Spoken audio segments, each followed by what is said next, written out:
Dividend investors like myself make so many mistakes when investing. When I started out, like many dividend investors, I was focused on the high dividend yield in companies like 3M, like we see in AT&T at 7% and similar to Ultra Group at 9.6%. In today's episode, we're going to focus on why these are the wrong things you should be looking at as investors and why you should be investing in companies like Apple with very small yields below 1%, similar to Microsoft at 0.81% and like Visa at 0.83%. We're going to explain why you should not be making any mistakes in your investing portfolio, and we're going to wrap up with a stock return calculator looking at companies over the last 15 years, 5 high yielding companies, 5 low yielding, to get to their total return to really drill this home, and so you do not make the mistakes like myself and many other investors out there.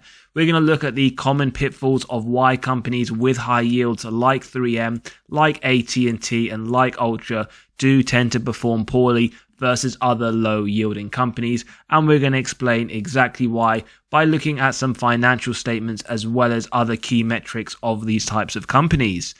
Now, the first thing you'll note when we take a look at a company like 3M is that dividend safety score of 40, making it unsafe with the high yield that we see. Similar to a company like AT&T with a yield of 7%, we also see that dividend safety borderline safe at 60, and with Ultra likewise a 9.6% borderline safety. Now, what these essential dividend safeties do try to reflect is whether or not there is a likelihood that these high yielding companies will have a dividend cut.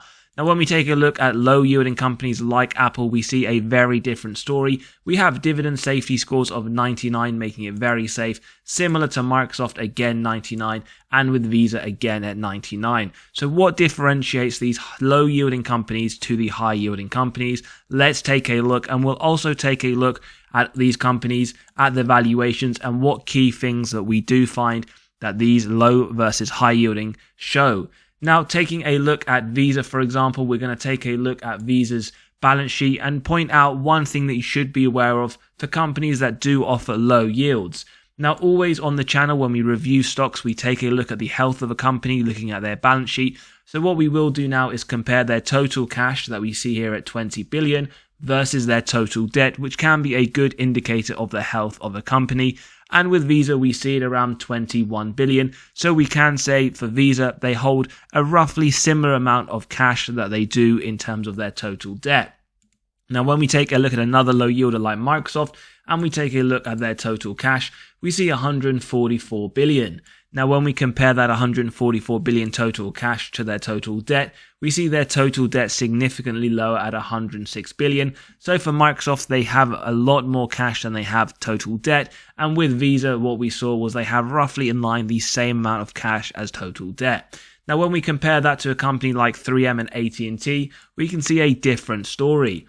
So with 3M, total cash sits around 5 billion on the balance sheet. When we compare this to their total debt, what we can see is around 17 billion. So the first difference we can see from Visa and Microsoft is that they hold a significant amount of cash versus their total debt, whether that is roughly the same or significantly more similar to Microsoft case. And then when we take a look at AT&T, we see the total cash sitting around 7.6 billion. And when we compare that to their total debt, we can see here 163 billion. So for AT&T's case, similar to 3M, two high yielding stocks, we see their total cash significantly lower than their total debt, which is never a good sign. And that is one key point and one difference between low yielding and high yielding companies. And if you do look at this and say, you'll pick these two companies, you're cherry picking, do take a look at other companies' balance sheets and you will see a similar story. So that is the first point that we need to be aware of. Now, the second point here that is very crucial to the dividend safety of any company is their payout ratio. Now, when we take a look at essentially the free cash flow payout, and for those that are new to the channel or don't understand, the free cash flow payout basically shows the amount of free cash flow a company generates in relation to the dividends paid out. Typically, investors look at the earnings payout, but due to reasons that it is susceptible to manipulation by management through accounting, on the channel we focus on the free cash flow. So if we start off with the high yielders, so we look at AT&T, what we can see over the last 10 years, it has been around that 70% consistently over the last 10 years, with 2022 at 64%. although 2023 is expected to come lower. So with AT&T, we can see roughly their free cash flow payout is around 70%, but bear in mind they did have a dividend cut not too long ago. Now when we take a look at the second high yielder that we're analysing, 3M, we can see again their free cash flow payout has been roughly around 60% over the last 10 years, with 2022 at 88% and 2023 at 90%. Now we're just analysing the free cash flows of high yielders versus low yielders, and then we have the Ultra Group ticker symbol MO. Again, this is roughly around 80%. Now obviously there also has to be consideration for the type of industry, as we do expect companies like tobacco companies to have a higher preference essential for their free cash flow payout. But what we can see so far, between 60 to 85% for the three companies with high yielders that we do analyze. Then we move on to the low yielders. We start off with Apple. We can see consistently over the last 10 years, they have been paying around 15 to 20% year on year of dividends in relation to their free cash flow. We then move on to Microsoft, slightly higher at around 30 to 35% consistently over the last 10 years. And then we look at Visa again, around 16 to 25% over the last 10 years. So what we can see, another difference between high yielders and low yielders, is their free cash flow payout. They don't tend to pay a lot of their dividends as a portion of their free cash flow, whereas other ones that we did see, like 3M, like AT&T, and like Ultra Group, they do tend to be significantly higher. Now, why this is important, because you may be sitting there as an investor saying you don't really care about the free cash flow. Just remember that the more the company pays out as dividends, the less they will have to work on the company's operations to better perform going forwards, whether that is investing in properties or in services or in research and development, in getting that company to have more sales in the future. So you always have to bear in mind, if the company is paying out dividends to the shareholders, then they are being suppressed on what they can spend to essentially make the company go further in terms of sales and etc. Now we'll take a look at the last 15 years, and here we're essentially analysing 5 high yielding companies versus 5 low yielding companies. Now what we can see here is essentially 10 of the companies, and these are all in order of their total return. So you may take some time to digest the information, but what we see here on the first row is their starting price of if you were to pick up these shares 15 years ago. So Apple would have cost you $5, Visa $14, Eli Lilly $50, and then this is the end price, which is the price at today's date. This shows you how many shares you would have had at 15 years point in time, ending shares, how many shares at today's date, with your initial investment and what that investment would be valued at today's date, with your dividends collected, so how many dividends over the last 15 years you would have generated, with your total return. Now, annualized return is essentially just the average you would have had year on year for the last 15 years. So what we can know, Apple is the best performing by total return. So you would have had a 28.1% annual return year on year, including those dividends reinvested. And then we look at the other end of the spectrum. We would have had AT&T at 0.6%.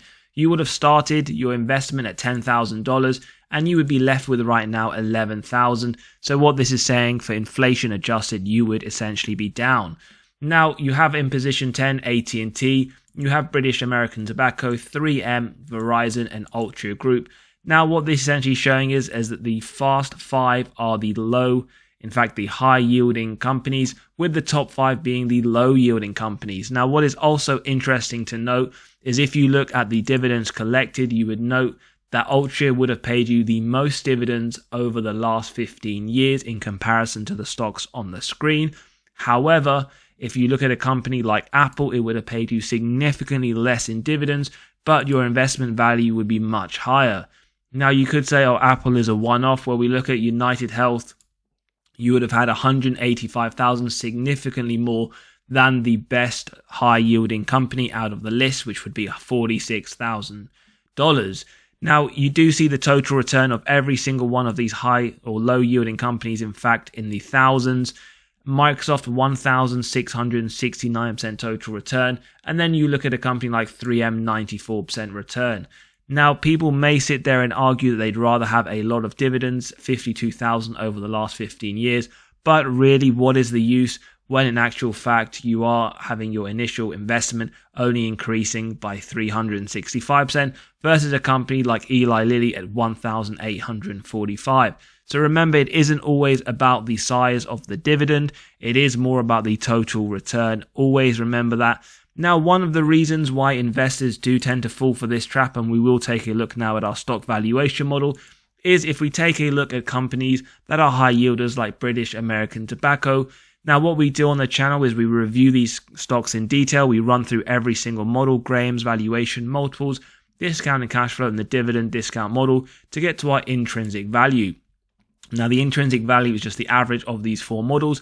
And then we get to our margin of safety of what we believe you would be looking at right now based on the current price. So a company like British American Tobacco, which has a yield of nearly 10%, would be giving you a margin of safety of 40%. Then you look at a company like AT&T, intrinsic value at $22, you would be getting a high margin of safety of 25%. And then when you compare this to companies like Visa, you're getting a margin of safety based on our estimates at 10%. And if you look at a company like Microsoft, you're essentially getting no margin of safety, so you are buying it at its intrinsic value. So the trap that dividend investors tend to fall for is they look at companies that look cheap, such as AT&T, such as British American Tobacco, where the margin of safety is huge. But what they fail to incorporate is that these companies, when we do look at their total return, they far outperform companies like Ultra Group, like Verizon, like 3M, the high yielders. They get investors trapped, and they are essentially dividend traps. Now, remember the few things that we did note. Companies that pay high yields, they have very high free cash flow payouts, therefore suppressing a lot of their ability to run the company efficiently, whether that's investments in R&D or acquisitions or just other products so they can expand their business. And that is something we see with Ultra, AT&T, and 3M, whereas it is a different story for companies like Apple, Microsoft, and Visa. The other point that we did note in this video is that companies like AT&T have significantly less cash when we take a look at their cash position versus their total debt. So they do have a very, very high debt level in comparison. Whereas when we look at companies like Visa, like Microsoft, it is a completely different story. We saw with Visa, they did have a roughly the same amount of cash that they did total debt. And with Microsoft, it was slightly higher with their much higher cash position to their total debt. Now, these are just examples that we have put on the channel, and you can argue that different stocks will have different outcomes. But over the whole, when you do look at low yielding stocks versus high yielding stocks, they do tell a very similar story. And as we can see over the last 15 years, we have companies like Apple, Visa, Eli Lilly, UNH, and Microsoft that far outperform the high yielding companies that are very popular in the dividend community today. Microsoft, the worst performing out of the five we have seen, 1,669% return versus MMO Ultra, the best performing out of the high yielding. And we can see the stark difference in your investment value, 46,500 versus 160,882. So that is something just to bear in mind. And finally, we did see why investors do get trapped into these companies. They do have very high margins of safety, like British American Tobacco, like AT&T at 25%, whereas when you compare companies like Visa, they have a much lower margin of safety. So investors do believe they are trading whether at a premium or a very low margin of safety, as we see with Microsoft, and therefore tend to ignore these versus those high yielding companies. So do bear that in mind. Hopefully in today's episode, you have seen some common investing traps, things that you should do when investing, just to think about the long term and not just on that dividend, because overall your whole point as an investment is to increase your total return. And as we can see, it is those low yielding companies that far exceed the performance of the high yielders. Hopefully you've enjoyed today's episode. Do hit that like button if you've enjoyed it. In fact, smash the like button. Hit the subscribe and bell button if you want to be continually notified of these videos as they drop. And finally, for those that are new to the channel, you can pick up copies of our stock valuation model, where we do run through every single model to get to the intrinsic value. And if you want to get to the acceptable buy price of companies in your own portfolio, then do click on that pinned comment below.